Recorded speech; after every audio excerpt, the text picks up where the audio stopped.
Selamat malam lagi semuanya Bapak dan Ibu sekalian. Senang sekali bisa bertemu lagi di webinar Esmut GKI Kota Wisata. Esmut tuh apa sih? Esmut tuh bukan es kelapa muda ya, tapi Dewasa Muda GKI Kota Wisata. Nah, malam hari ini di kanan kiri saya sudah ada makanan-makanan, gambarnya doang, tapi mudah-mudahan Bapak dan Ibu sudah menikmati makan malamnya, sehingga Bapak dan Ibu bisa semangat nih ya, sambil mengevaluasi kali ya, makan malam saya udah bener atau enggak gitu.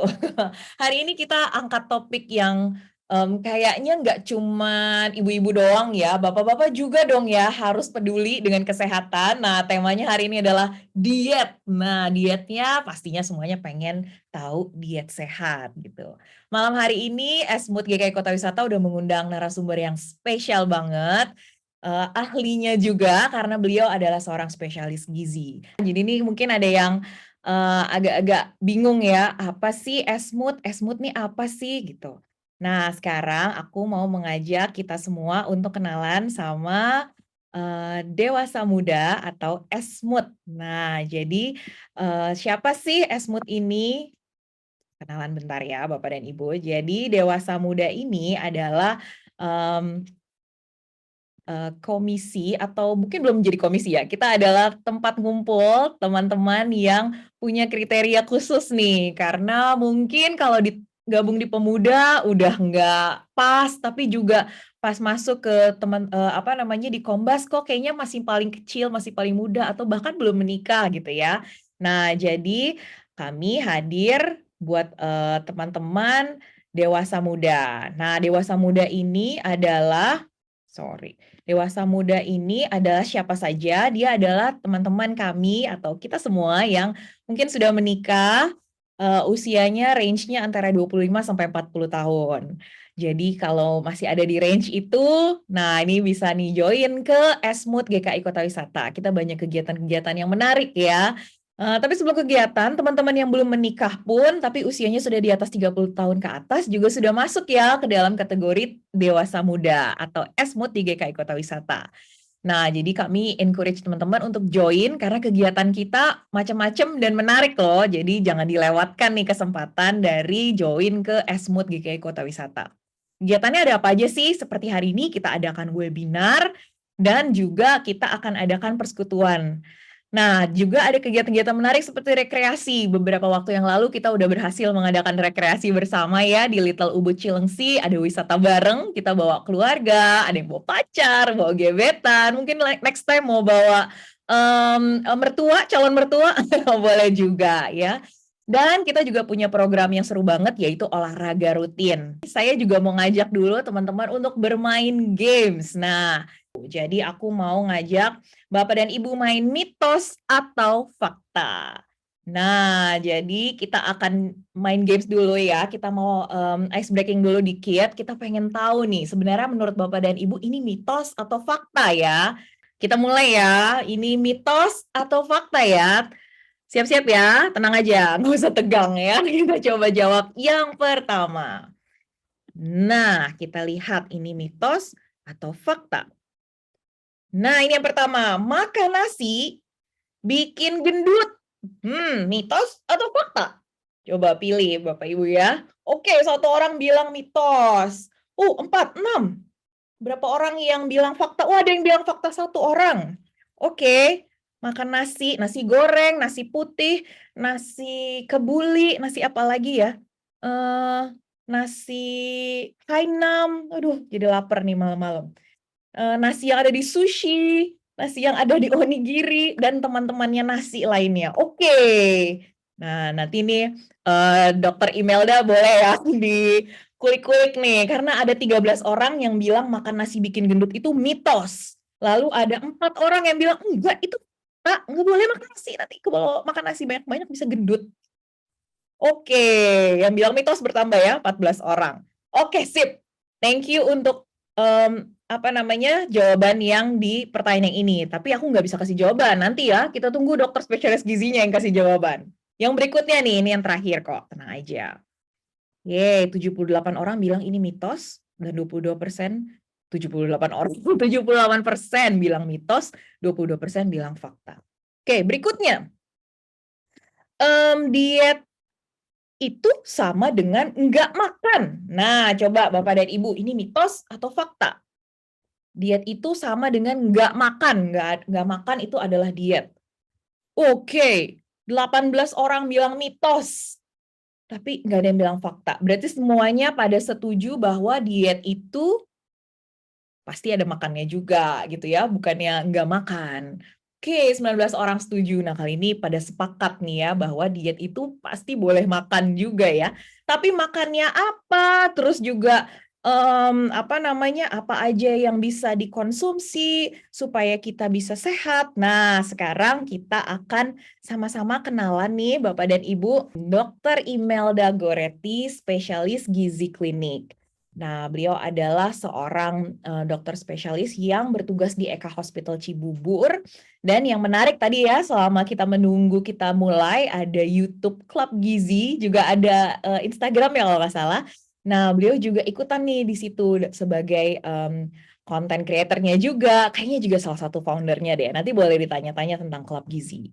Nah, beliau apa namanya? Aku kenalnya, aku dulu manggilnya Kak Imelda karena Kak Imelda ini kakak kelasku dulu waktu SMA.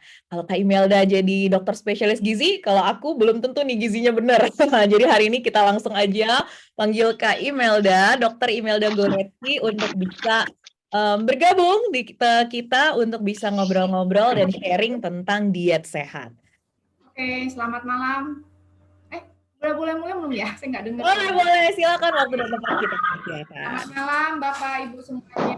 Semoga dalam keadaan sehat-sehat ya semuanya ya malam ini.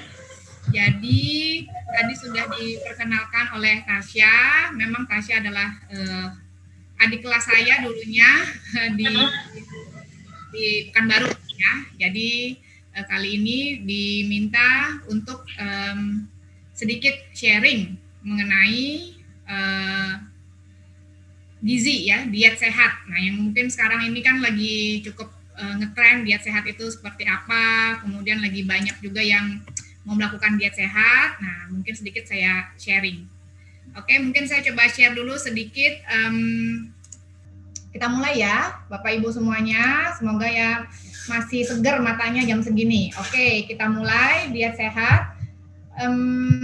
Yang pertama tentu nih yang ingin saya sampaikan bahwa pasti masing-masing dari kita itu memiliki tujuan hidup gitu ya, macam-macam tujuannya ya. Ada yang punya keluarga yang baik, punya karir yang bagus, punya banyak cinta di sekitarnya, kemudian sejahtera dan tentu memiliki kesehatan ya yang baik gitu.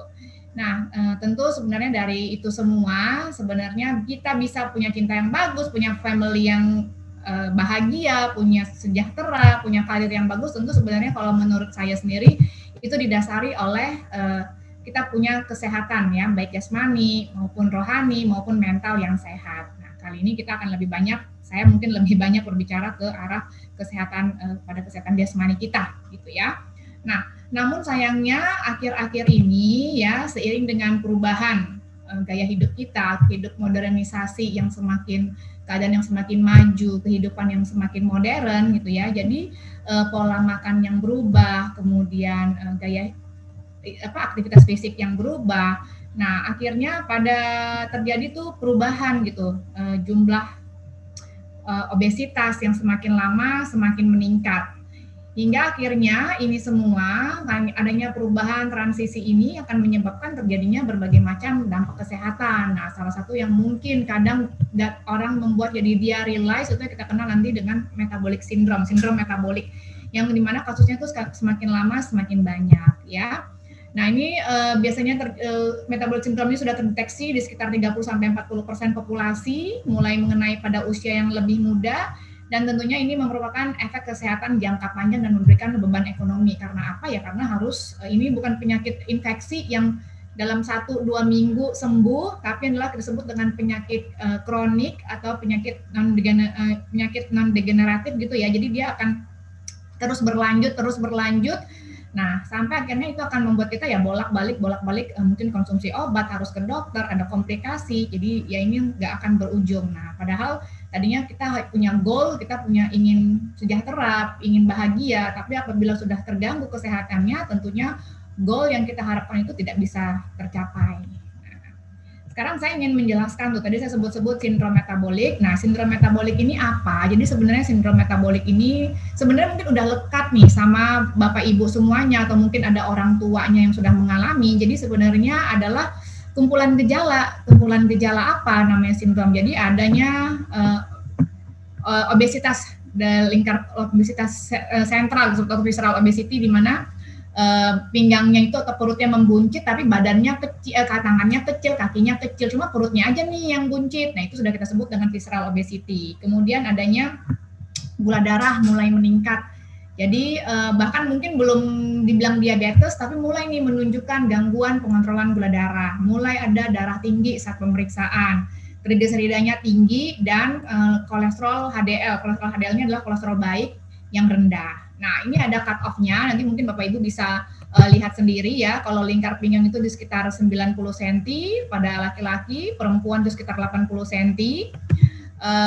Yang dibilang high blood sugar itu, gula darah tinggi, terutama dipantau adalah dari gula darah puasanya. Jadi misalnya Bapak Ibu melakukan MKU, apabila diperiksa gula darahnya di atas 100, tapi masih di bawah 126, dibilang diabetes juga belum, tapi dibilang normal-normal juga enggak. Nah, itu udah mulai suatu petanda, udah mungkin bagian dari sindrom metabolik. Kemudian tensi juga udah mulai meningkat. Rata-rata kan kita harusnya 120/80. Ini kalau diperiksa bangun tidur 130, 90. Nanti sore periksanya juga segitu. Jadi udah nggak pernah lagi tuh touchdown angka 120 atau 80. Nah, itu harus hati-hati.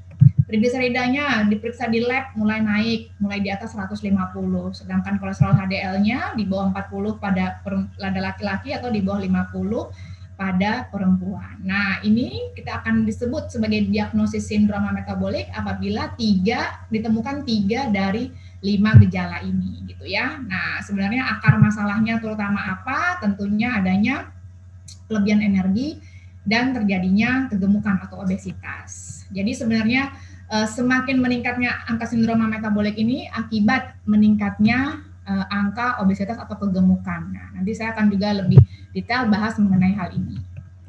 Nah, obesitas itu apa? Nah, mungkin Bapak Ibu ada yang tahu nggak? Jadi mungkin ya selama ini banyak yang mengatakan tuh obesitas itu adalah excess weight gitu ya, kelebihan berat badan. Sebenarnya memang secara tidak langsung begitu. Cuma arti sesungguhnya dari obesitas adalah kondisi berlebihnya lemak tubuh.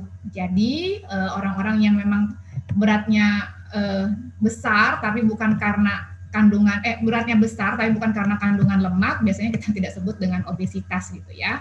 Nah, sebenarnya berapa banyak sih kejadian obesitas itu sekarang? Tentu ini dari tahun 75 aja sudah semakin mengena ya, udah sampai 3 kali lipat dari tahun 75 di tahun-tahun sekarang ini, dan hampir 40% dewasa itu orang dewasa ya itu mengalami overweight, dan 13% mengalami obesitas. Nah, sedangkan obesitas pada anak dan remaja saat ini juga menjadi isu baru gitu ya, di mana 1 dari 5 anak dan remaja itu mengalami kelebihan berat badan dan obesitas. Jadi memang ini kasus yang sebenarnya cukup memprihatinkan. Jadi apalagi pada mungkin Bapak Ibu udah mulai punya anak nih yang remaja atau mungkin anak-anak, udah mulai tuh berat badannya naik, dan biasanya nanti pada usia muda, usia 13 tahun, kadang 17 tahun sudah mulai menunjukkan tanda-tanda sindroma metabolik tadi. Jadi saya ingin menunjukkan bahwa memang trennya obesitas itu semakin lama semakin meningkat. Nah, begitu pula dengan di Indonesia, dapat dilihat sendiri bahwa kejadian yang awalnya sangat sedikit sekali gitu ya, sampai sekarang sudah hampir 30% itu di tahun 2016. Kemudian, nah, tadi kan saya udah bilang, sebenarnya pengertian obesitas itu adalah kelebihan lemak tubuh gitu ya. Nah, sebenarnya jadi Bapak Ibu harus tahu nih, saat berat badan nih seseorang punya berat badan 40 kilo, 50 kilo, 70 kilo, sebenarnya ada komponen-komponen dalam tubuhnya itu yang menyusun. Ada komponen otot, ada komponen lemak, ada komponen tulang, ada komponen organ-organ tubuh, dan cairan tubuh. Nah, kalau kita udah dewasa, istilah kata, ini kan esmut-esmut udah di atas 25 tahun gitu ya, ini biasanya udah dewasa kan kita udah nggak bertumbuh lagi, udah nggak tambah tinggi. Jadi kemungkinan tulang kita tuh udah nggak mungkin tambah udah tambah berat atau tambah panjang, udah nggak mungkin lagi juga organnya hatinya membesar kecuali ada masalah khusus gitu ya. Dan nggak mungkin juga tiba-tiba cairannya tubuhnya berkurang banget kecuali mengalami dehidrasi gitu. Jadi pada umumnya dua komponen ini relatif stabil. Sehingga apa yang menyebabkan seseorang itu bisa naik atau turun berat badannya yaitu adalah kenaikan otot atau kenaikan lemak. Nah, kalau obesitas itu ya karena kenaikan lemak ini. Nah, jadi ini sebenarnya tadi komposisinya yang normal ya. Sebenarnya kalau kalau ideal banget total fat pada laki-laki itu lebih kurang 15, jadi maksimal 25%, sedangkan pada perempuan itu sekitar 25, maksimal sekitar 30-an persen gitu ya. Nah, kita akan dibilang itu obesitas adalah apabila massa lemak pada laki-laki itu lebih dari 25% berat badannya, sedangkan pada perempuan apabila massa lemaknya itu lebih dari 33%. Jadi lebih dari sepertiga berat badannya itu isinya lemak, itu udah kita kategorikan dalam obesitas. Nah, harusnya diukur pakai apa? Jadi ada secara manual, ini pakai kaliper namanya, tapi ini ada rumus-rumus tertentu dan biasanya agak cukup merepotkan, namun dengan perkembangan teknologi, perkembangan zaman gitu ya, ada beberapa alat yang bisa digunakan, terutama ini kita sebut dengan bioelectrical impedance analysis gitu. Nah, ini yang nanti akan keluar report bagaimana tuh komposisi tubuh seseorang. Jadi sebaiknya memang saat Bapak Ibu melakukan diet ini dipantau dengan komposisi tubuhnya itu dilihat, sehingga yang kita harapkan berat badan yang turun itu bukan hanya sekedar weight loss aja gitu ya, tapi memang itu diakibatkan karena fat loss seperti itu. Nah, tapi pada kenyataannya kan tidak semua orang gitu ya memiliki atau punya akses terhadap pemeriksaan komposisi tubuh itu, sehingga biar lebih gampang, jadi pada penelitian kemudian untuk screening awal gitu dilakukanlah pemeriksaan namanya indeks massa tubuh. Jadi indeks massa tubuh ini apa? Ini sebenarnya mencerminkan proporsi berat badan seseorang dibandingkan tinggi badannya. Itu ada rumusnya, yaitu berat badan dalam kilogram dibagi tinggi badan dalam meter kuadrat. Nah, untuk orang Asia kategorinya seperti yang ada di bawah ini, disebut normal apabila 18,5 sampai 22,9. Sedangkan obesitas itu apabila udah di atas 25. Beda ini kategorinya dengan Kaukasia gitu ya. Kalau Kaukasia itu biasanya di atas 30 baru mereka sebut sebagai obesitas. Sedangkan karena Asia itu posturnya lebih kecil, jadi dari WHO Asia Pasifik itu ditentukan kriteria baru bahwa obesitas itu sebenarnya cut off-nya untuk orang Asia Pasifik adalah di atas indeks massa tubuhnya di atas 25 ya. Jadi ada beberapa derajat, obesitas 1, obesitas 2, obesitas 3. Jadi ini sebenarnya digunakan untuk screening gitu, karena dianggap bahwa orang-orang yang memiliki indeks massa tubuh yang tinggi itu diakibatkan karena adanya penumpukan lemak. Tadi kan saya bilang yang mungkin bertambah adalah lemak atau otot tuh. Kenapa berat badan orang bisa bertambah gitu. Nah, kalau dia bukan olahragawan banget, bukan atlet banget, yang mana itu mostly rata-rata kita semua itu yang nggak atlet banget atau ya olahraga kan nggak sebanyak itu ya. Jadi rata-rata masyarakat atau penduduk itu yang mostly itu ya seperti kita yang agak sedentary ya, gaya hidupnya biasa-biasa aja. Jadi memang dianggap kenaikan berat badan dia itu adalah akibat kelebihan lemak. Sehingga untuk cara mudahnya dilakukanlah perhitungan indeks massa tubuh. Jadi apabila udah melebihi 25 nih atau dari 30 nih udah hati-hati nih, berarti udah obesitas gitu. Jadi tolong mulai dibenahi gitu. Kecuali dia emang atlet ya. Jadi biasanya kita nggak memandang itu. Nah, ini saya ingin melihatkan tuh. Jadi sebenarnya terkait komposisi tubuh itu untuk membandingkan orang dengan indeks massa tubuh yang sama bisa memiliki komposisi tubuh yang berbeda. Jadi sebagai contoh ini si A dan si B gitu ya. Dia tingginya sama, beratnya juga mirip-mirip, secara indeks massa tubuh ini sama ya, sebenarnya bisa dikategorikan kalau untuk orang Asia ini dianggap sebagai obesitas derajat 1 gitu ya, indeks massa tubuh, berat badan dibagi tinggi badan dalam meter dikuadratkan. Nah, namun saat diperiksa lebih lanjut, ternyata saat diperiksa nih, pemeriksaan komposisi tubuh lebih lanjut, ternyata si A itu body fat-nya hanya 15%, sedangkan si B itu body fat-nya ada sekitar 24%. Jadi ini menunjukkan bahwa orang ini memang ini belum gemuk ya, tapi udah yang si B udah semakin berlebih nih lemaknya, padahal dengan berat badan yang sama. Sedangkan yang si A kita nggak akan bisa bilang dia obesitas karena memang lemak tubuhnya itu di sekitar 15%. Nah, ini juga yang menyebabkan sebenarnya ada juga muncul istilah yaitu normal weight obesity atau yang kita kenal dengan skinny fat. Jadi orang-orang yang badannya relatif kecil, kemudian secara berat badan atau secara indeks massa tubuh tidak berlebih, tapi ketika diperiksa itu massa lemaknya sangat tinggi sekali. Nah, itu diakibatkan apa? Biasanya karena massa ototnya relatif kecil, sedangkan lemaknya itu mendominasi. Cuma karena ototnya kecil, lemaknya banyak, jadi kesannya berat badannya kecil. Nah, itu yang biasanya tuh datang kalau misalnya ke poli saya itu dengan gangguan kesuburan. Salah satunya biasanya ingin promil, jadi wanita-wanita kadang banyak tuh yang sebenarnya badannya kecil tapi ternyata ototnya kecil, lemaknya banyak. Nah, kemudian ini yang tadi sudah disebutkan obesitas sentral, saya ingin menunjukkan, mungkin Bapak Ibu selama ini bingung, apa sih nih visceral fat itu apa sih gitu ya.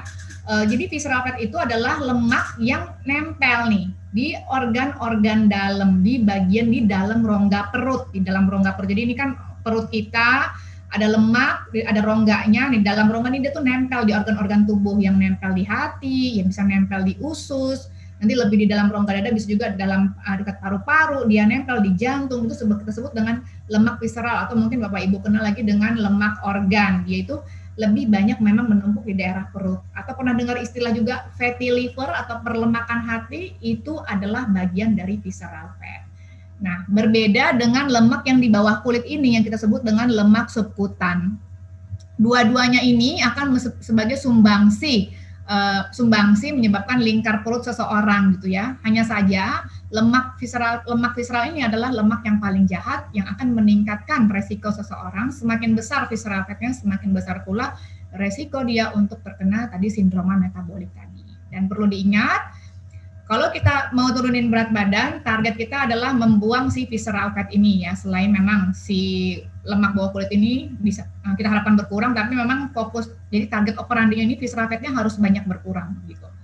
Nah, dan perlu diingat juga bahwa visceral fat ini nggak bisa disedot, nggak bisa disuntik. Jadi satu-satunya cara hanya bisa dengan melakukan perubahan gaya hidup. Beda dengan lemak bawah kulit ini, yaitu mungkin sedot lemak bisa, disuntik bisa, tapi itu hanya bersifat shaping. Jadi sehingga kalau memang pola hidupnya belum berubah, tentunya nggak lama lagi itu akan numpuk lagi. Ya, tadi sudah saya sebutkan bahwa untuk orang Asia cut off-nya ada 80 cm pada wanita, 90 cm pada pria. Jadi di rumah Bapak Ibu bisa nanti diukur lingkar pinggangnya. Nah, itu lingkar pinggangnya itu bagaimana cara mengukurnya? Sebenarnya di antara tengah-tengah ujung bawah tulang rusuk sampai tulang panggul di tengah-tengahnya itu. Atau kalau emang perutnya udah membunjung banget atau udah buncit banget, emang itu di daerah yang paling besar diameternya biasanya kita lakukan itu. Nah, sebenarnya Bapak Ibu harus tahu nih, apa yang terjadi di dalam tubuh ketika kita mengalami kelebihan berat badan atau disebut dengan obesitas itu. Nah, ini jadi mungkin nggak usah perlu dilihat ini apanya barang-barangnya, hanya saya ingin menunjukkan sel-sel lemak yang membesar ya, yang membesar dan bertambah jumlahnya itu akan mengeluarkan berbagai macam sel-sel radang gitu ya. Sel-sel radang, kemudian juga akan menyebabkan radikal bebas, yang ini semua akan menyebabkan terjadinya kita sebut low grade inflammation, inflamasi kronik jangka panjang. Jadi kalau Bapak Ibu tahu nih, kalau misalnya pasti dong semua pernah demam ya. Kalau demam itu kan menggigil banget, badan nggak enak banget. Itu terjadi inflamasi yang cukup tinggi. Nah, sedangkan kalau Bapak Ibu mengalami obesitas, itu inflamasinya tidak setinggi itu. Sehingga emang badannya tuh dibilang nggak enak banget, enggak. Tapi pada orang-orang tertentu kadang mulai merasa tuh badannya udah nggak nyaman nih. Kadang pagi-pagi sering sakit, itu udah nggak enak banget. Nah, itu sebenarnya adalah suatu tanda-tanda terjadi peradangan, tapi radangnya tuh cuma kecil aja gitu, low grade, hanya grade itu kecil ya, tapi terjadi setiap hari, kita tubuhnya tuh dihantam pelan sehingga nanti beberapa tahun kemudian barulah muncul dampak kesehatannya. Nah, dampak kesehatannya itu apa? Tentunya sangat banyak sekali ya, mulai dari gangguan tidur yang biasanya kalau tidur mendengkur, bahkan sampai ada yang lupa bernapas itu, makin lupa, sehingga nanti pasangannya kadang suka ngebangunin karena kayaknya kok udah bingung gitu tidurnya. Kemudian adanya itu tadi saya bilang fatty liver yang nanti apabila dibiarkan lama-lama berkembang menjadi kanker hati atau hati yang mengkerut. Kemudian bisa menyebabkan batu empedu. Kemudian di satu sisi secara mekanik menyebabkan lututnya sering sakit. Nah, ini biasanya akan muncul keluhannya mulai terasa di atas 45 tahun. Rata-rata 50 tahun yang berat badannya berlebih mulai mengeluh lututnya sakit, kemudian mulai nggak bisa jongkok, nggak bisa berlutut. Nah, itu ya. Kemudian gangguan kesuburan tentunya ya, biasanya pada orang-orang tertentu, wanita gitu, naik berat badan dalam waktu jumlah banyak dalam waktu cepat, nanti biasanya kadang datang dengan keluhan haidnya tidak teratur, sebelumnya teratur jadi tidak teratur, atau kalau saat dari dia kecil kemudian mengalami yang kita sebut dengan mungkin yang sekarang makin ngetren yaitu sindrom polikistik ya, jadi itu memang biasanya datang karena pengen promil. Nah, kemudian ada kanker-kanker tertentu ya yang memang terkait dengan kenaikan berat badan, yaitu kanker payudara, kemudian kanker rahim, kanker kolon, ini terutama saluran cerna lah ya, rata-rata prostat dan ginjal. Belum lagi nanti pada saat udah semakin bertambah usia, biasanya juga akan ada tuh gangguan aliran balik vena, sehingga lebih varises, jadi terganggu tuh biasanya kita muncul dengan keluhan varises. Nah, sedangkan ini adalah diabetes, dislipidemia itu adalah gangguan kolesterol dalam darah tinggi. Ini tadi kan adalah bagian dari si sindrom metabolik itu ya. Nah, dan ini berujung pada apa? Apabila tidak dibiarkan, selain komplikasi yang tadi adalah terjadinya serangan jantung ataupun stroke. Nah, jadi sangat banyak sekali dampak kesehatan yang muncul pada obesitas ini, sehingga sekarang obesitas itu bukan dipandang tuh hanya kita mau turunin berat badan itu hanya sebagai faktor buat cantik, enggak, tapi buat sehat. Jadi obesitas ini sekarang udah dianggap sebagai suatu disease. Jadi obesitas is a disease gitu ya. Jadi suatu penyakit yang memang harus disembuhkan gitu. Nah, penyebabnya tentu semua udah tahu ya. Inti kata menyebabkan apa tuh, kayak kita yang punya tabungan, kenapa tabungan kita bisa makin banyak ya, karena kita rajin menabung, istilah kata surplus nih dari penghasilan kita terhadap pengeluaran kita surplus. Nah, itu kan suatu bentuk yang baik. Tapi kalau obesitas ini suatu bentuk tabungan yang jahat, karena yang kita tabung adalah lemak. Ini akibat apa? Simpelnya adalah akibat asupan makan yang berlebih dibandingkan pengeluaran energinya. Jadi intake energi berlebih dibandingkan pengeluaran energinya. Intake itu biasanya terkait dengan asupan, ya tentu overeating, bisa macam-macam sekali penyebabnya, stres, kemudian social cultural, kurang pengetahuan, kemudian kurang tidur, adanya obat-obatan tertentu gitu ya, itu biasanya sangat mempengaruhi peningkatan nafsu makan seseorang. Kemudian aktivitas fisik nih, itu saya bilang sekarang nih kehidupan juga semakin modern, apa-apa juga makanan semua kita bisa lakukan dari tempat tidur gitu sampai tempat duduk, semua juga makan bisa sampai di depan pintu kita. Jadi kurangnya effort itu untuk kita bisa melakukan aktivitas fisik. Nah, nanti di satu sisi kalau udah semakin gemuk, lututnya mulai sakit, udah makin nggak bisa bergerak, makin lagi gemuk, jadi lingkaran setannya tuh mulai terjadi. Nggak bisa bergerak, berat badan makin tinggi, stres, berat badannya akan makin banyak, berat badan makin gede, lututnya makin sakit. Jadi muter-muter seperti itu ya. Nah, kemudian apa yang harus kita lakukan? Nah, tentu yang kita lakukan adalah tidak lain tak bukan adalah modifikasi gaya hidup. Nah, ini harus benar-benar dicamkan dalam pikiran bahwa ini yang paling penting, ini adalah basic dari segala sesuatunya. Yang dilakukan apa? Tentunya modifikasi gaya hidup berupa diet, melakukan peningkatan aktivitas fisik yang diharapkan nanti terjadi penurunan berat badan. Selain itu juga kita harapkan ini untuk mencegah terjadinya tadi saya bilang sindrom metabolik, rokok, alkohol, jam tidur, dan faktor stres itu harus dikontrol dengan baik. Sehingga proses ini semua nih, proses penurunan berat badan dan modifikasi gaya hidup kita itu akan berjalan dengan bagus. Nah, ini dari suatu jurnal saya ambil, saya jadi nggak bohong-bohong gitu ya, bahwa memang nih penurunan berat badan merupakan prinsip utama untuk melakukan intervensi dari sindrom metabolik gitu ya. Hanya dengan penurunan 7% aja akan terjadi perbaikan profil metabolik yang sangat signifikan. Nah, apabila dapat dilakukan penurunan lebih banyak lagi, tentunya improvement-nya akan semakin baik.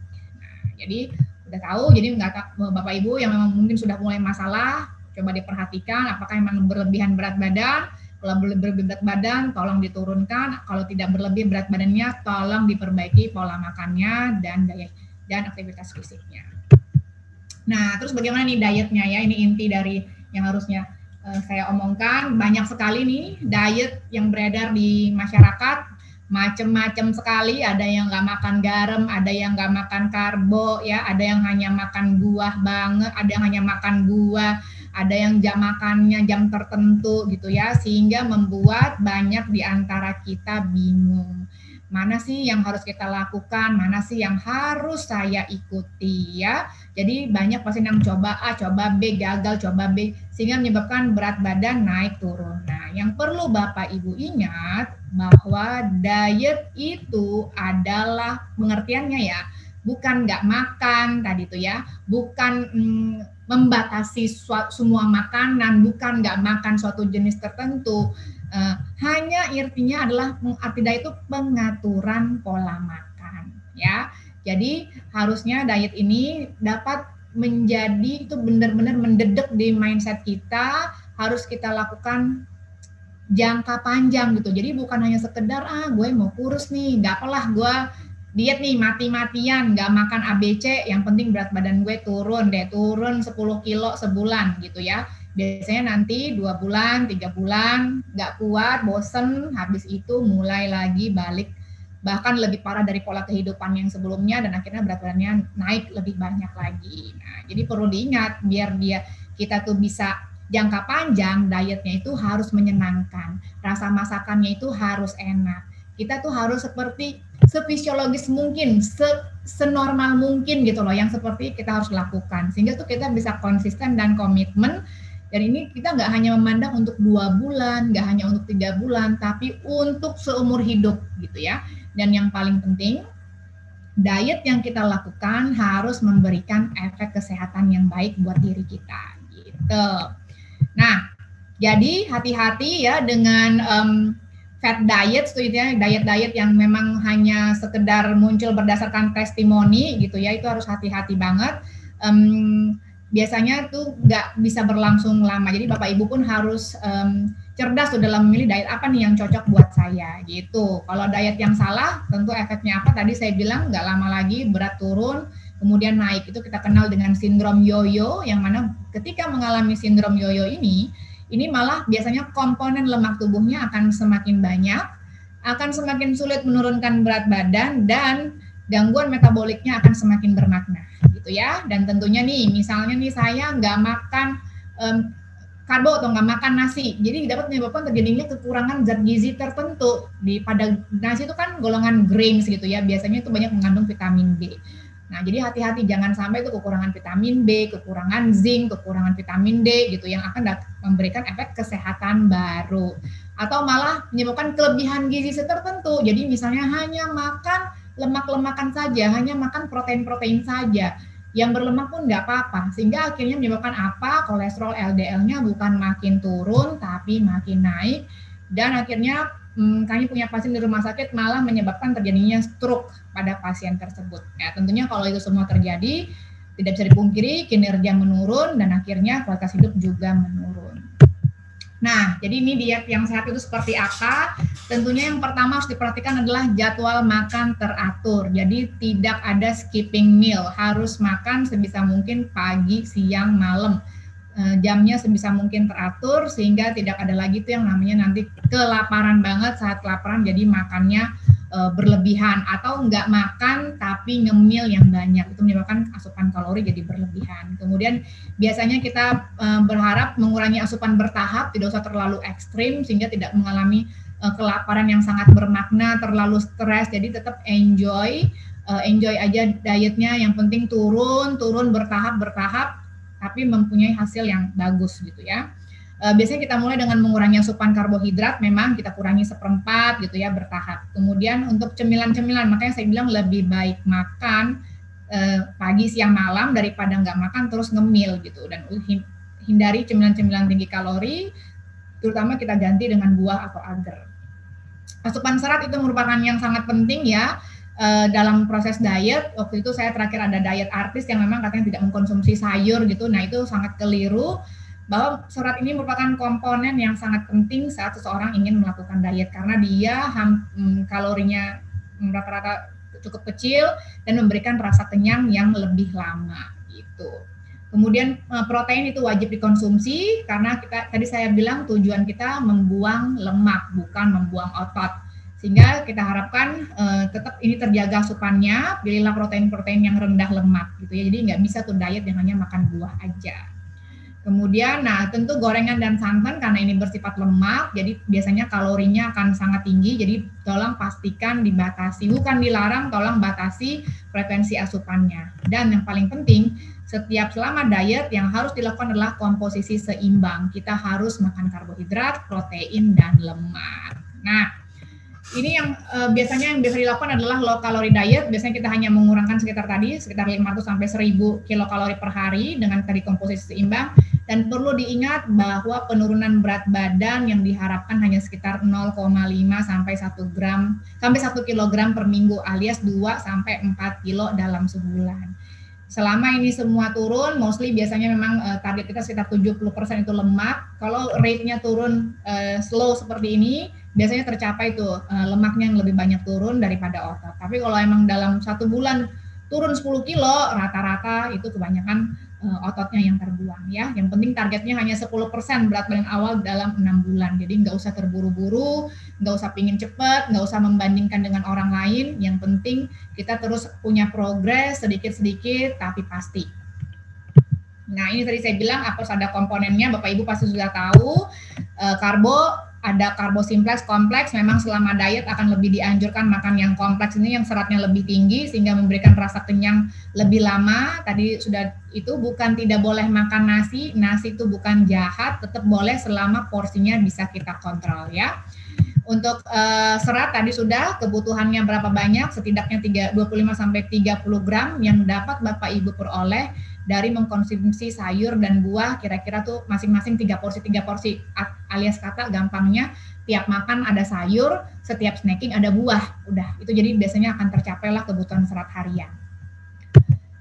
Nah, protein ini yang harus wajib ada dalam setiap makanan ya, terutama protein-protein rendah lemak ya seperti ayam, ikan, putih telur gitu ya.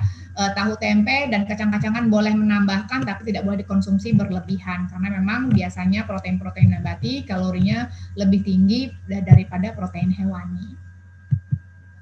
Nah ini hati-hati sekali lemak yang sering menjadi pitfalls-nya adalah banyak pasien tuh sudah datang, dok saya sudah menggunakan minyak baik nih gitu ya. Jadi beranggapan itu boleh menggoreng dengan minyak baik atau digunakan lebih banyak. Jadi mau harga minyaknya berapapun, mau sebaik apapun minyaknya itu kalorinya tidak berbeda dengan minyak kelapa sawit biasa.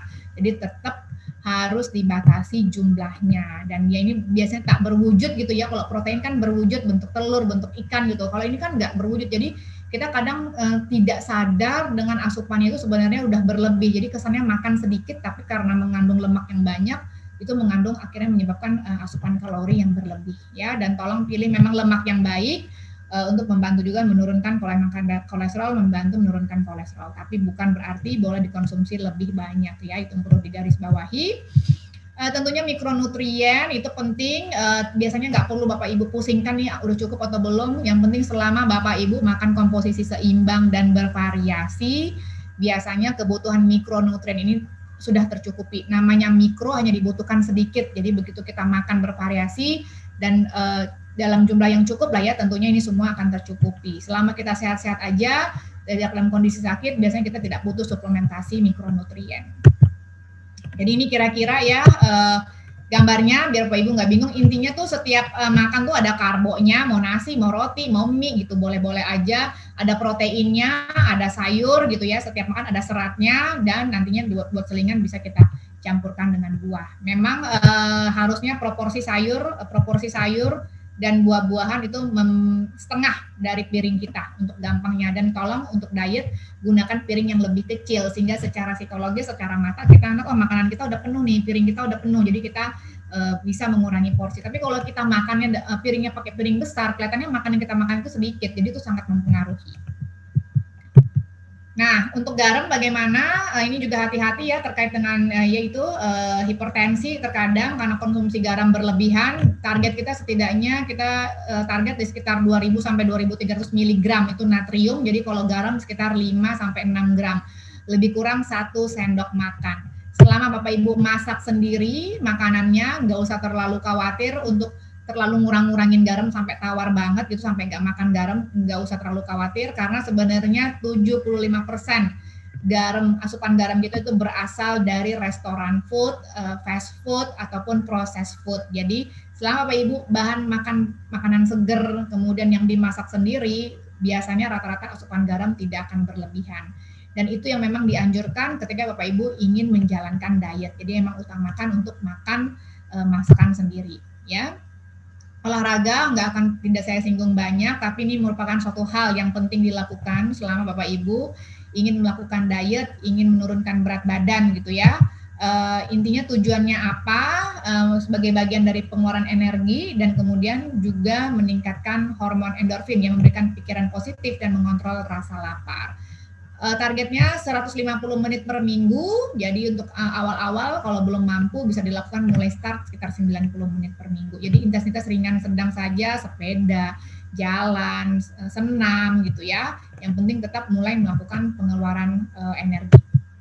Nah, ini tipsnya. Yang pertama tentunya makan sesuai kebutuhan. Target mempertahankan berat badan, makannya jumlahnya sesuai dengan kebutuhan berat badan. Kalau kita mau ngurangin tentu memang jumlahnya harus kita kurangi biar terjadi defisit kalori.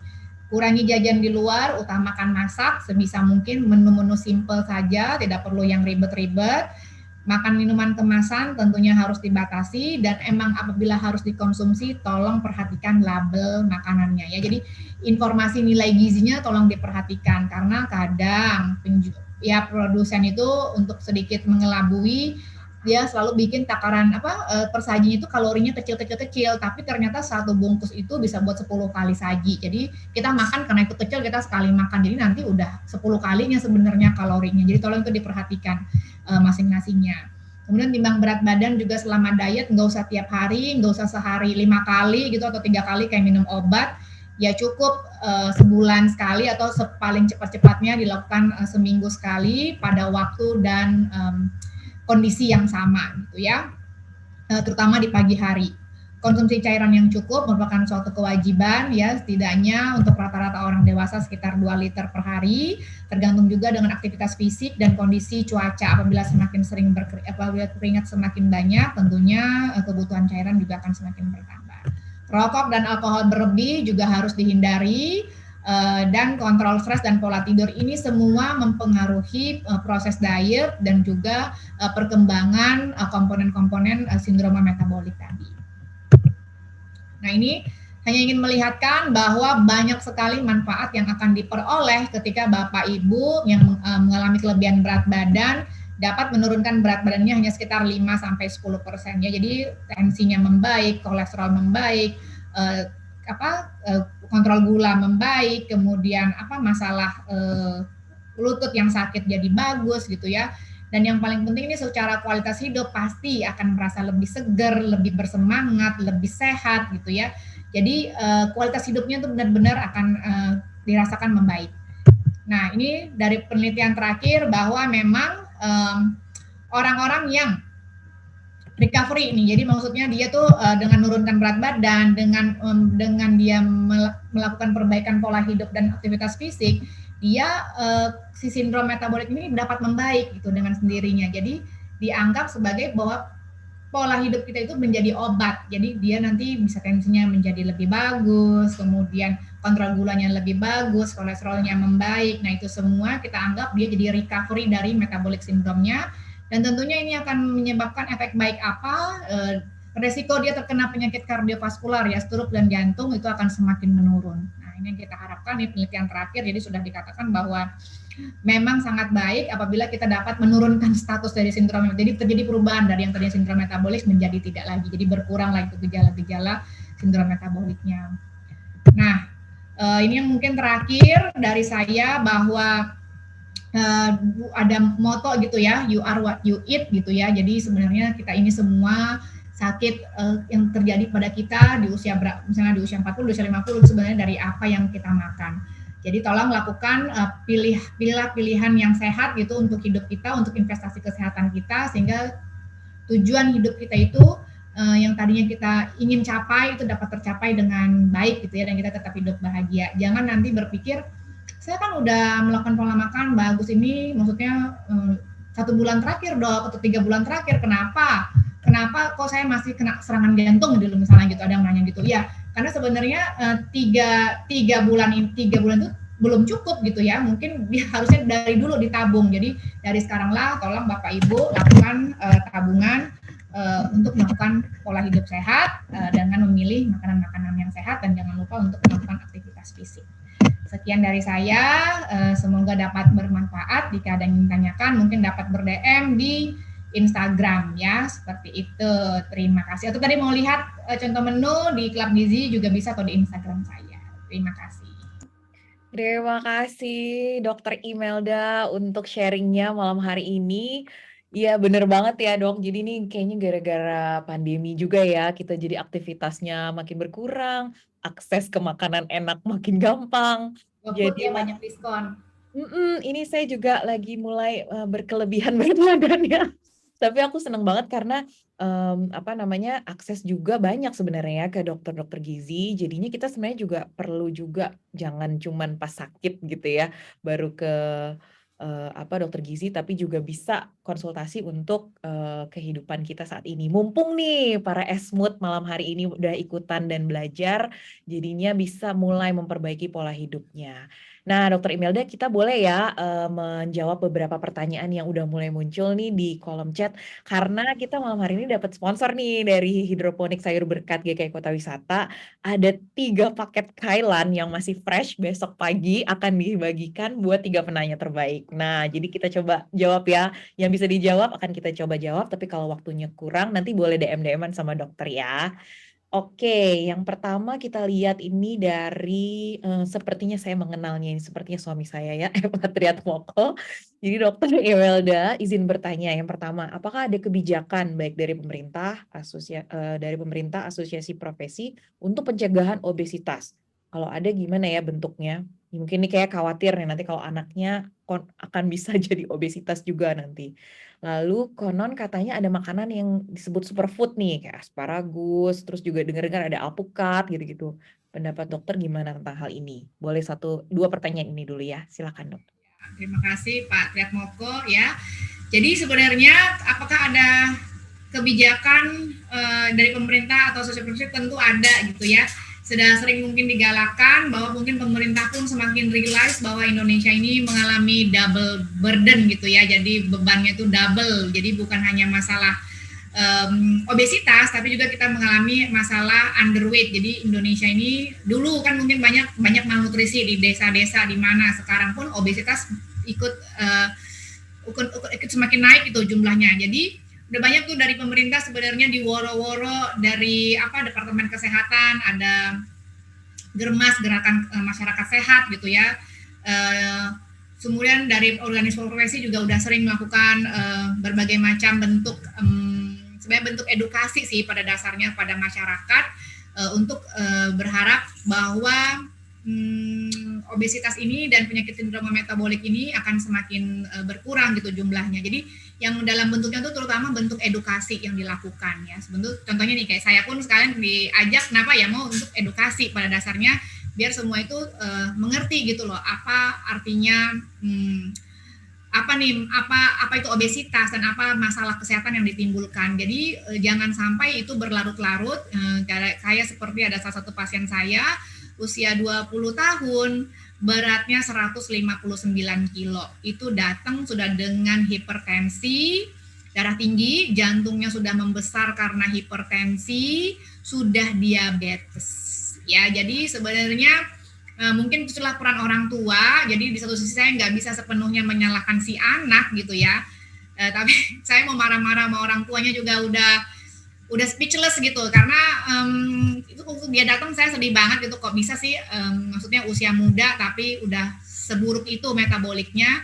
Nah itu yang maksud saya, mungkin dengan edukasi-edukasi ini membuat para esmut lebih aware terhadap dirinya sendiri maupun terhadap keluarganya gitu ya. Kemudian makanan superfood itu sebenarnya saya pribadi dan dari dokter gizi juga sebenarnya tidak gimana ya, kita tidak ada istilah superfood gitu dalam kehidupan sehari-hari kita gitu. Jadi gara-gara kita makan alpukat nih, nanti kolesterolnya bisa turun, atau kalau kita makan asparagus aja, tensi kita bisa turun, nggak bisa seperti itu. Karena untuk mencapai suatu kondisi kita mau sehat, mau bagus, itu butuh berbagai macam komponen, sama kayak kita membangun rumah. Kita kan nggak bisa cuma pakai semen doang gitu, rumah kita jadi gitu. Kita kan perlu bata, kita perlu besi gitu, kita perlu air gitu ya untuk mengolahnya.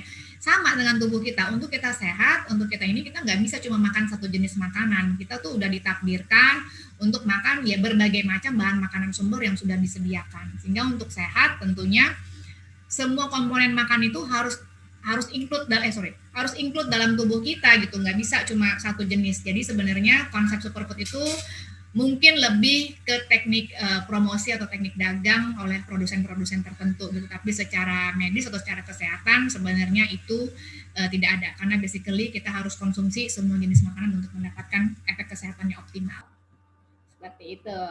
Oke, terima kasih jawabannya dok. Mudah-mudahan nih bener-bener ya kita jadinya nggak cuman satu makanan doang yang udah dianggap superfood. Nah itu aja terus dikonsumsi. Mana biasanya itu mahal ya dok? Satu lagi yang suka jadi miss adalah misalnya tuh pasien darah tinggi gitu ya. Jadi nanti gara-gara dia konsumsi misalnya makan bawang putih tunggal dicampur dengan cuka vinegar cheddar gitu ya, cuka apel gitu.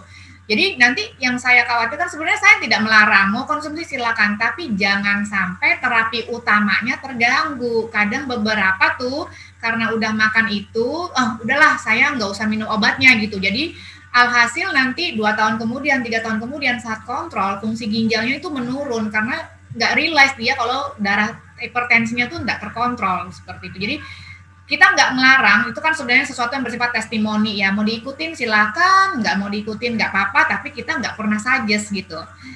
Cuma kalau mau diikutin, tolong terapi utamanya yang menjadi main terapinya jangan sampai tidak dilakukan seperti itu. Ya, setuju dok. Terus saya tuh lagi minum amlodipin 5 gram. Jadi lagi sambil atur pola hidup ya, sambil tetap lakukan terapi utamanya. Oke. Nah, ini ada yang menarik nih dok pertanyaannya. Ini kebetulan dari Pak Bintoro dan Bu Lia. Beliau ini juga ini ya pengurus di Sayur Berkat. Tapi ada pertanyaan yang menarik. Apa iya benar dok konsumsi sayur-sayuran hijau jadi salah satu penyebab asam urat tinggi? Kalau iya gimana dong biar tadi kan serat nih bagus nih dok. Gimana caranya mensiasatinya? Itu adalah mitos ya. Jadi asam urat tidak berkaitan dengan konsumsi sayuran hijau. Jadi serat malah dibutuhkan untuk membantu kontrol asam urat. Jadi biasanya suka datang bilangnya gini, "Dok, saya makan sayuran hijau langsung sakit semua nih tangan-tangan saya." Terus saya suka komen, "Bapak makan sayuran hijau sama apa? Sama daging, sama sup daging gitu ya." Sebenarnya mungkin makannya dengan daging atau sup daging atau tunjang gitu. Jadi sebenarnya itu yang bikin asam uratnya naik. Jadi perlu diperhatikan asam urat tinggi itu bukan karena sayuran hijau, tapi beberapa faktor lain yang harus mungkin dirilas oleh teman-teman semua ya Bapak Ibu. Yang pertama adalah kelebihan berat badan atau obesitas itu dapat menyebabkan terjadinya peningkatan asam urat. Yang kedua, konsumsi gula yang berlebih ya. Jadi suka minum minuman kaleng, makan makanan manis, sweet tooth banget gitu ya. Itu dapat banget meningkatkan asam urat.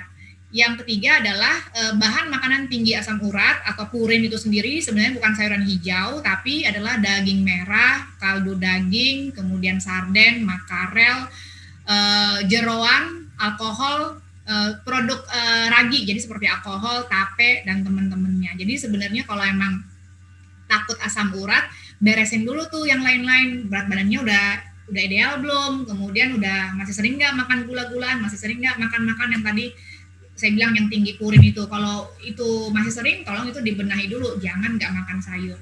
Yang paling jadi saya sering perhatikan adalah pasien gula gitu ya, atau gulanya tidak terkontrol pun asam uratnya tinggi. Jadi karena dia gula ada asam urat, itu biasanya nanti takut makan sayur. Padahal serat itu merupakan komponen penting dalam membantu kontrol gula darahnya. Jadi Kalau gula darahnya nggak terkontrol, pasti asam uratnya naik rata-rata. Jadi saya selalu bilang, takut gula atau takut asam urat. Jadi harus lebih takut sama gula. Begitu gulanya nggak terkontrol, udah pasti komplikasi akan macam-macam muncul. Jadi pastikan nggak usah takut sama sayur deh. Yang penting selama makan sayurnya bervariasi, beraneka ragam, nggak makan misalnya daun singkong terus gitu, nggak makan kangkung terus, itu relatif aman. Oke, jadi jangan takut-takut ya, ini mitos tadi ya. Apalagi ini pengurus sayur berkat nih, bahaya kalau dia sendiri juga nggak dimakan sayurnya. Oke, kita lanjut lagi ke pertanyaan berikutnya. Ini ada dari Ibu Suci. Dok, bagaimana dengan konsumsi suplemen bahkan obat-obatan yang bisa membantu diet? Apakah aman bila dikonsumsi dalam jangka waktu panjang? Yang kedua, apakah metabolisme tubuh mempengaruhi pola diet? Gimana dengan yang PCOS?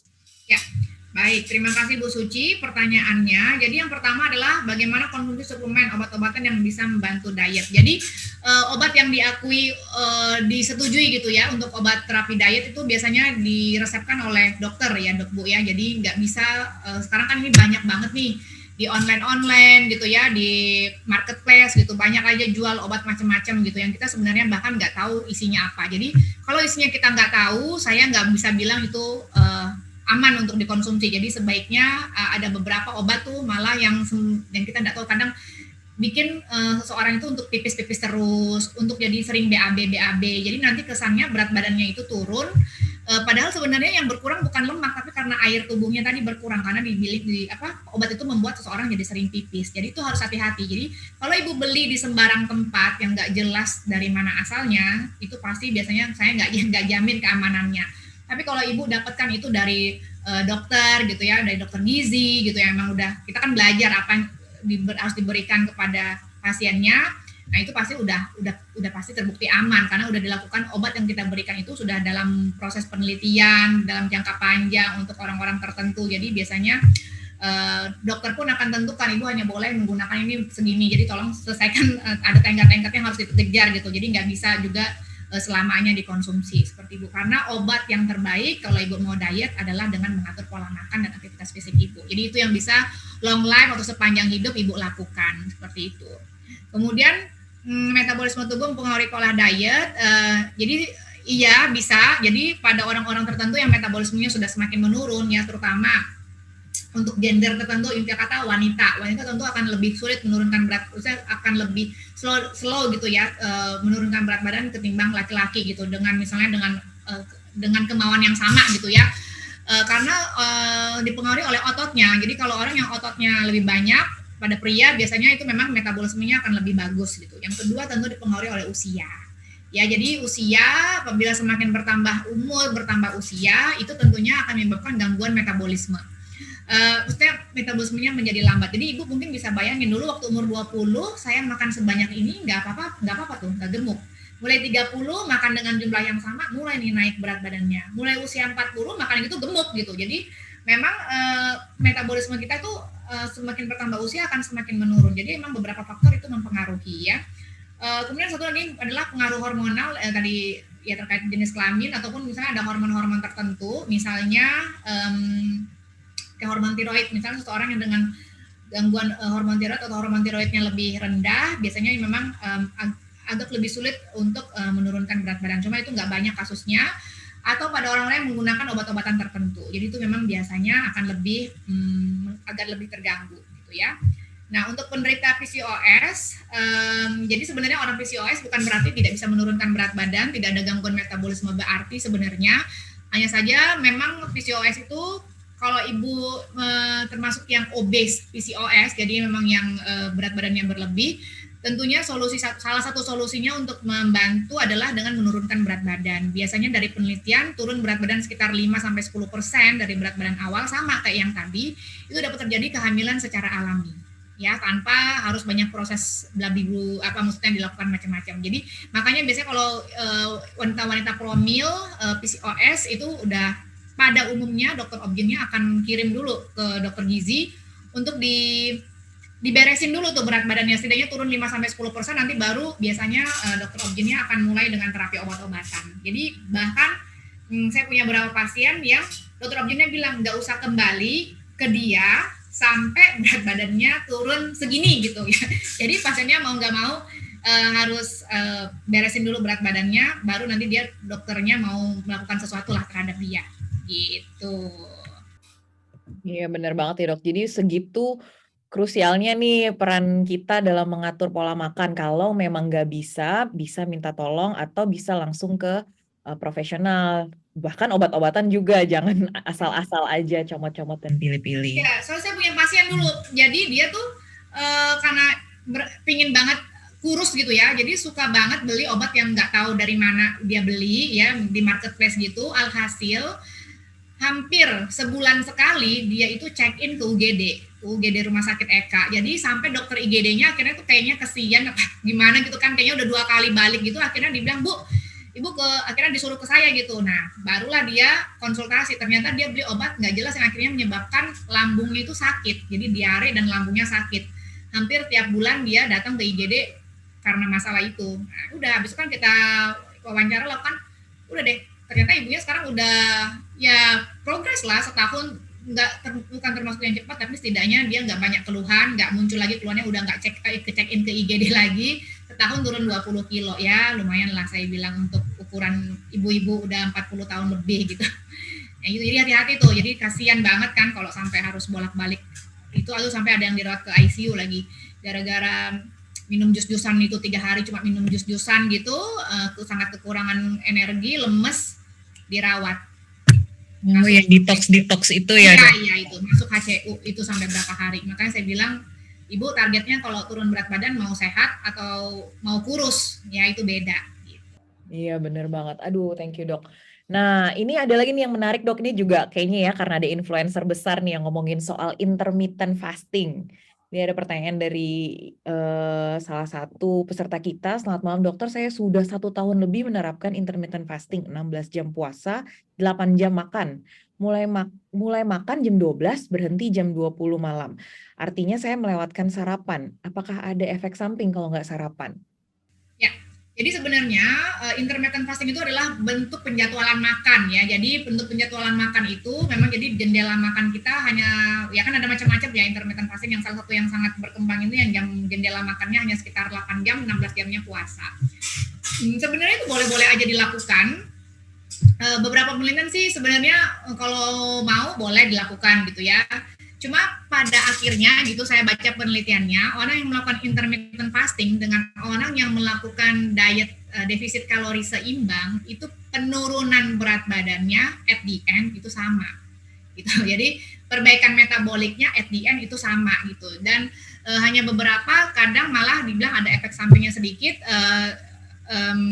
orang-orang yang intermittent fasting. Jadi yang pertama mungkin nih untuk orang-orang tertentu ya yang mempunyai masalah lambung ya. Jadi kalau terlalu lama puasa nanti apa efeknya, lambungnya biasanya mulai muncul keluhan tuh. Jadi kayak datang ke rumah sakit mahnya nggak baik-baik gitu, bolak-balik sering muncul keluhan lambung gas gitu. Itu karena puasa terlalu lama. Yang kedua, kalau bapak misalnya, ini ibu atau bapak ya, ini Pak Ariana bapak ya. Itu kalau bapak melakukannya misalnya setelah makan itu tetap terjadi defisit kalori gitu, masih total kalorinya masih diatur makannya masih nggak apa-apa. Tapi pada umumnya kadang orang saat jam makannya itu, jendela makannya itu makan dalam jumlah yang sangat banyak gitu untuk mengkompensasi, sehingga beberapa orang tuh malah nggak turun berat badannya. Nah, jadi sebenarnya kalau ditanya ada nggak efek samping kalau tidak sarapan, yaitu kalau bapak terutama punya keluhan lambung itu bisa mempengaruhi. Yang kedua, banyak beberapa penelitian bilang skipping meal, jadi maksudnya nggak konsumsi makan pagi atau makan itu tentunya dapat mempengaruhi metabolisme seseorang. Jadi saran saya sih sebenarnya senyamannya bapak gitu. Kalau bapak tidak ada masalah dengan itu, silakan dilanjutkan. Tapi kalau ditanya ke saya pribadi, saya akan lebih prefer yang memang dietnya itu menyenangkan sefisiologis mungkin gitu loh. Kita harus makan pagi, kita harus makan siang, kita harus makan malam, ditakdirkan untuk makan pagi, siang, malam gitu loh. Udah diberi jadwal, begitulah hari-hari kehidupan kita. Ya silakan ikutin aja jadwal yang ada sefisiologis mungkin, sehingga kita tuh dietnya enjoy, kemudian long lasting gitu, bisa berlangsung dalam jangka panjang. Tapi kembali lagi ke individu masing-masing. Kalau bapak sangat aman, menyenangkan, itu nggak ada masalah. Itu efeknya paling kalau ada lambung aja mulai bermasalah, atau pada orang-orang tertentu kadang mengganggu metabolismenya kalau dia nggak sarapan. Tapi kalau nggak ada keluhan itu nggak ada apa-apa. Iya, oke, setuju Dok. Jadi emang bener banget kalau misalnya kita mau atur kayak diet gitu-gitu, termasuk si fasting intermittentnya tadi tuh konsultasi dulu juga ya, supaya jadinya bisa bener-bener customize untuk memang kita mungkin punya problem apa gitu ya. Kalau misalnya tadi ya dokter bilang ada mahnya juga, jadi memang jangan apa ya, kayak ya menurut si ini atau kira-kira kayaknya segini gitu. Apa yang di Corbusier itu kan belum tentu sama dengan kita gitu ya. Itu makanya ada istilah one diet can be a poison to be others gitu loh. Jadi hati-hati banget, diet seseorang bisa jadi ya jadi racun buat diet yang lain. Makanya sebenarnya harus banget sesuai dengan kondisi tubuh kita yang emang udah diteliti jangka panjang, itu yang paling aman, yang udah jadi rekomendasi dimanapun. Kalau baca jurnalnya yang jurnal berbobot gitu ya, pasti biasanya defisit kalori, balance diet. Jadi pun saya punya pengalaman juga di rumah sakit ketemu pasien yang melakukan intermittent fasting, tapi saat jendela makan, dia itu konsumsi makan sangat banyak sekali dan sebebas-bebasnya. Sehingga akhirnya dia sakit itu dirawat, masuk ke rumah sakit, kemudian waktu itu dirawat di HCU, itu ternyata gulanya tinggi. Gitu ya. Selama ini dia nggak nyangka kalau gulanya tinggi. Jadi saat diperiksa, itu mungkin salah satu menyebabkan kenapa saat dia resting 16 jam itu kan sebenarnya pankreasnya hampir nggak kepake gitu ya, istirahat gitu. Tapi saat dia makan tuh kan apalagi kayak jumlah banyak, dan itu masalahnya karena dia berpikir selama ini 16 jam dia udah puasa, dia makan semau-maunya gitu. Alhasil kan itu pompa pankreas ngeregulasi gula darah, kemudian udah cukup usia, ya itu akhirnya menyebabkan dia jadi lebih rentan terkena diabetes. Jadi harus hati-hati. Tapi kalau selama bisa rapi, bisa tetap defisit kalori, makannya enggak dalam bulk dalam jumlah banyak saat jendela makannya, itu mungkin enggak apa-apa. Cuma pastikan ya harus kita perhatikanlah diri kita masing-masing gitu. Oke, aduh ini tadi kayaknya bagus banget quote-nya nih tadi ya dok. Once diet itu bisa jadi poison buat yang lain karena memang belum tentu gitu ya itu bagus gitu dietnya atau customize-nya memang untuk kita gitu. Jadi jangan asal pokoknya jangan ngira-ngira sendiri karena memang udah ada ukurannya untuk masing-masing orang. Jadi kalau mau lebih tahu lebih lanjut, boleh langsung cek ya dok ya. Contohnya di rumah sakit yang dekat dengan teman-teman di Kota Wisata di Eka, ada dokter Imelda. Dokter Imelda boleh dong sharing prakteknya atau misalnya kan mungkin nih ya ada beberapa yang aduh kayaknya nggak usah lah repot ke dokter gizi gitu, nonton-nonton YouTube aja gitu. Nah, dokter Imelda boleh share nggak? Kalau misalnya kalau kita ke dokter gizi itu sebenarnya kita bakal dapat insight apa aja gitu. Terus juga kemungkinan tuh akan bisa ada obatnya diresepkan atau apa gitu. Boleh di-share sedikit nggak dok sebelum kita menutup pertemuan hari ini? Ya, jadi kalau ke dokter gizi kan suka mungkin bingung ya, ngapain sih gitu ya ke dokter gizi. Cuma gini, yang pertama kalau ke dokter gizi untuk tahap awal pasti Bapak Ibu akan dilakukan tuh pemeriksaan komposisi tubuh. Jadi tahu tuh ini lemaknya yang banyak atau ototnya yang banyak. Saya punya beberapa pasien yang memang bahkan dari MCU-nya gitu, dari perusahaan disuruh nurunin berat badan karena indeks massa tubuhnya 32 kg per meter kuadrat. Hasil itu kan obesitas derajat 2. Tapi setelah diperiksa itu ternyata sang bapak ototnya besar sekali, jadi mendominasi, dan persentase lemaknya tadi sekitar 20-an%. Itu saya suruh pulang karena saya bilang, Pak, Bapak tidak obesitas, Bapak tidak excess fat gitu. Bapak itu hanya excess muscle, which is itu bagus banget saya bilang. Jadi kalau nanti dokter perusahaan atau dokter MCU bilang Bapak gemuk, tolong Bapak serahkan hasil komposisi tubuh yang saya berikan. Jadi Bapak silakan melanjutkan pola hidup yang sudah dilakukan, sudah bagus banget. Jadi itu perlu kita tahu tuh berapa banyak sih target lemak kita yang harus kita buang. Biasanya dilakukan pemeriksaan saat bertemu. Yang kedua tentu akan mendapatkan meal plan gitu ya, yang sesuai dengan kebiasaan makannya, kondisi penyakitnya. Jadi nggak asal-asal gitu, nggak makan nasi, nggak gimana. Tentu itu semua disesuaikan dengan kondisi tubuh masing-masing. Dan tentu yang tentunya nanti akan dievaluasi apakah membutuhkan saat itu setelah mendapat meal plan akan dievaluasi ini udah berat badannya berapa, komplikasinya apa, kita butuh secepat apa, sehingga dipertimbangkan butuh obat atau enggak. Biasanya itu akan tahu setelah dilakukan wawancara gitu ya sama pasiennya. Dan yang paling penting adalah saat kontrol itu, jadi kalau beberapa orang mungkin ada nih yang bisa diet sendiri, dia bagus, punya motivasi bagus gitu ya, mungkin dengan diet sendiri bisa, tapi banyak diantara itu yang sulit untuk melakukan sendiri. Jadi biasanya butuh pairing gitu loh, butuh temennya, butuh mentornya gitu. Dia harus ngapain nih setelah ini. Jadi kayak butuh report gitu tiap progresnya apa tiap bulan, apa nih kendalanya, apa masalahnya, ototnya turun apa. Jadi kadang tuh kayak jadi kayak temen dietnya gitu loh. Nanti saya kasih jadi kita kasih rekomendasi ini nih lagi nih, kurang ininya, tambah ininya gitu ya.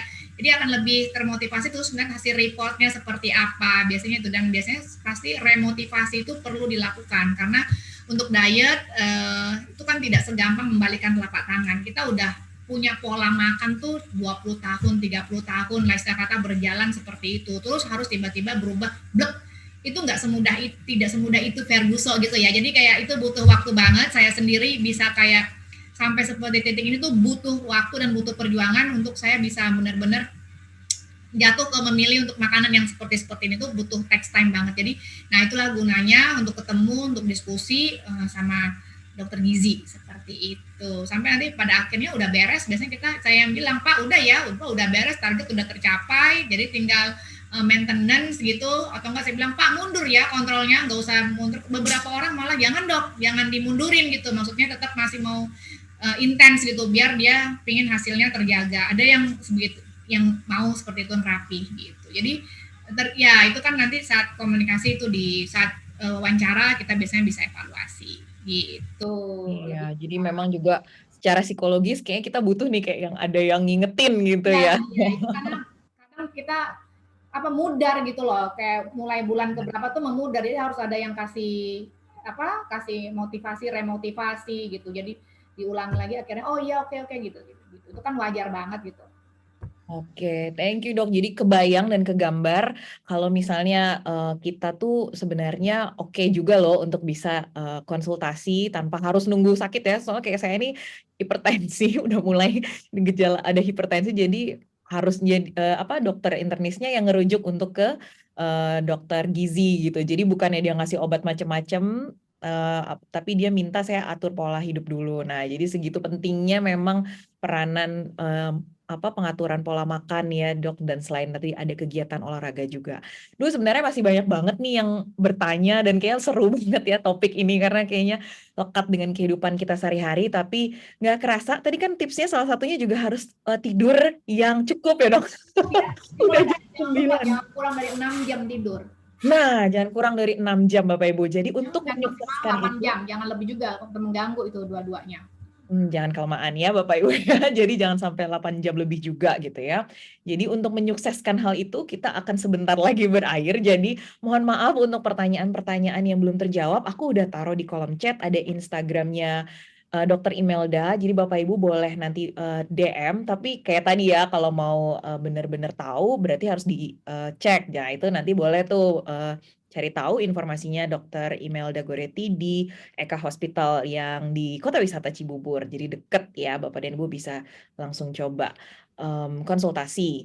Lalu juga ada ini nih dok, 3 penanya terbaik. Jadi ini aku mau share ya. Ada kita hari ini seneng banget ada sponsor dari sayur berkat hidroponik karena besok mereka akan panen kailan dan juga ada kangkung. Nah tapi untuk khususnya malam hari ini dapat 3 penanya terbaik dapat 3 kailan. Nah aku mau umumkan ya siapa saja yang berhasil mendapatkan sayur berkat dari sayur berkat hidroponik. Nah, yang pertama adalah, ini agak nggak enak ya, tapi ya gimana ya, tadi bertanya ya. Yang pertama adalah Bapak F. Atriat Moko HS. Yeay, tepuk tangan semuanya. Selamat ya Pak, nanti dapat sayur berkat.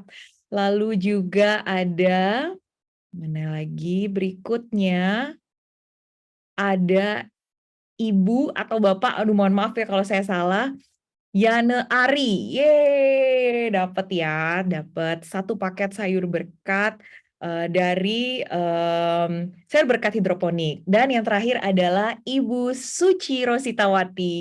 Yeay, selamat ya 3 orang ini mendapatkan sayur berkat. Jadi nanti kami dari panitia akan mengirimkan pesan untuk bisa mendapatkan vouchernya ya. Jadi nanti besok boleh ditukarkan. Jadi besok banget nih ya, besok banget udah panen. Jadi boleh langsung ditukarkan. Buat yang nggak dapet, jangan sedih. Besok boleh langsung beli sendiri ya. Boleh pesan dulu atau juga nanti kontak apa namanya ada di sini ada Pak Bintoro. Tapi kalau misalnya yang nggak belum sempat pesan, mudah-mudahan besok masih ada ya. Jadi besok katanya ada kailan dan kangkung.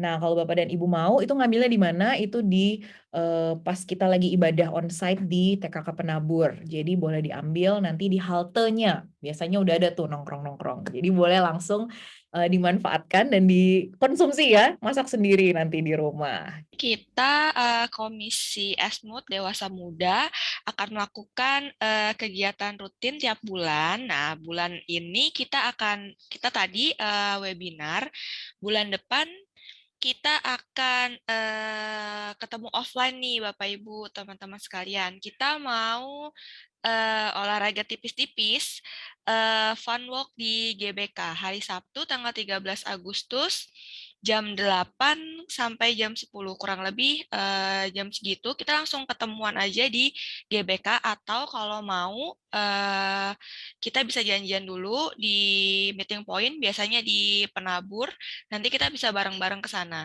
Nah, Bapak Ibu bisa ajak siapapun sih tetangga atau teman-teman lainnya, gebetan, pacar, orang tua, calon mertua, suami, siapapun yang mau ikutan, kita bisa bareng-bareng seru-seruan di sana. Bisa juga join ke WA grup kita. Kalau yang mau join bisa drop ke aku atau ke Katasha nomornya nanti kita masukin ke grupnya. Selain itu di acara nanti jangan lupa kita juga tetap protokol kesehatan tetap dilakukan ya. Kurang lebih segitu aja Kak. Oke, Thank thank you. you Bertan. Nah, jadi teman-teman Esmut, jangan lupa untuk join bulan depan kita akan fun walk. Jadi benar-benar komplit ya, sehat ya, makannya udah diatur, kesehatannya juga kita atur dengan menambah olahraga bersama dan lebih fun lagi kalau sama teman-teman di Esmut GKI Kota Wisata. Oke, sebelum kita mengakhiri kegiatan kita malam hari ini, aku mau berterima kasih dulu pertama-tama kepada Dr. Imelda Goretti yang udah ikut serta di dalam kegiatan hari ini dan membagikan dan mencerahkan banyak hal ya, Dok. Saya jadi kayak oke, harus konsisten lagi. Sebenarnya udah agak-agak udah ikut pola makan tapi kayak mulai kendor lagi tuh. Jadi kayak inget lagi. Terima kasih banyak Dr. Imelda.